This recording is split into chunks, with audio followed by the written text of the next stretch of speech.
Let's just get straight into it. The Queen's Gambit starts with the moves. d4, d5. c4. What's happening here is that white offers the c4 pawn as a sacrifice to lure black into a reactive setup. It's not about recklessly giving away material. It's a strategic trade-off. You're basically saying, I'm willing to risk a pawn if I can snatch some serious central control and a lead in development. Now, after 2. c4, black has two main ways to reply, and each presents you with different strategic challenges. When black plays 2, e6, they're keeping things solid. Here, your plan is all about accelerating development and taking over the center. Focus on moves like nc3 and nf3, and get your bishop and queen out quickly. The idea isn't about grabbing back that pawn immediately. Instead, you build a strong, cohesive position that can pressurize black over time. If black decides to accept with 2, dxc4, they've taken the pawn, and suddenly you're playing catch-up. In this line, your goal is rapid development so you can hit back and reclaim that pawn.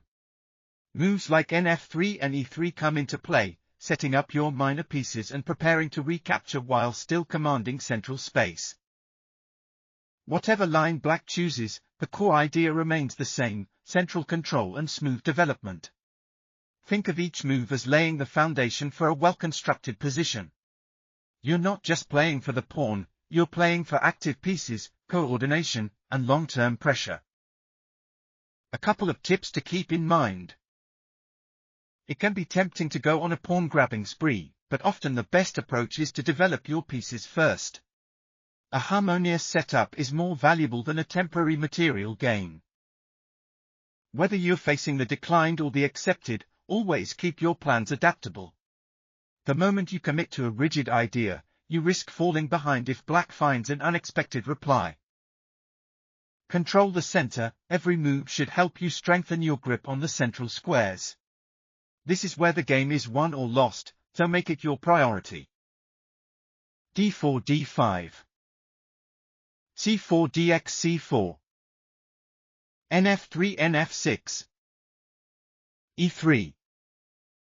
After e3, your plan is clear. You're preparing to recapture the pawn on c4 by developing your bishop and connecting your knights to the fight.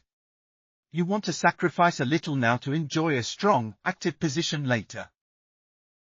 Alright, now that we've tackled the opening and got our ideas straight with the Queen's Gambit, let's step into the mid-game. This is where the magic really happens, when you transition from the structured opening into a battlefield where tactics meet strategy.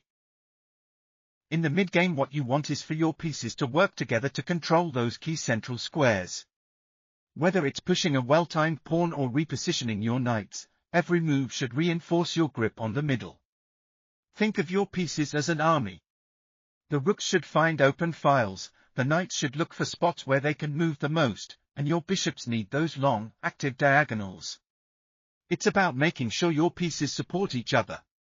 Black's setup might have certain weaknesses, be it a weak queenside structure in the accepted lines or cramped positions in the declined. Identifying and targeting these is probably a good idea.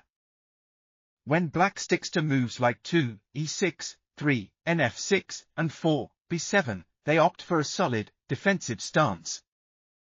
You should aim to break down black's rigid structure with central pawn breaks.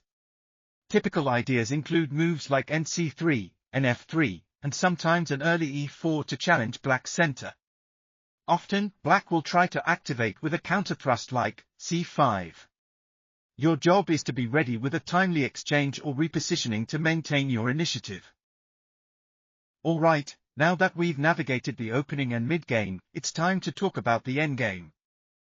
When you're transitioning into the endgame after a Queen's Gambit, the position often carries unique features from earlier play. You might end up with an imbalance in pawn structures, like an isolated or doubled pawn. I'll probably make a video on how to avoid these things eventually.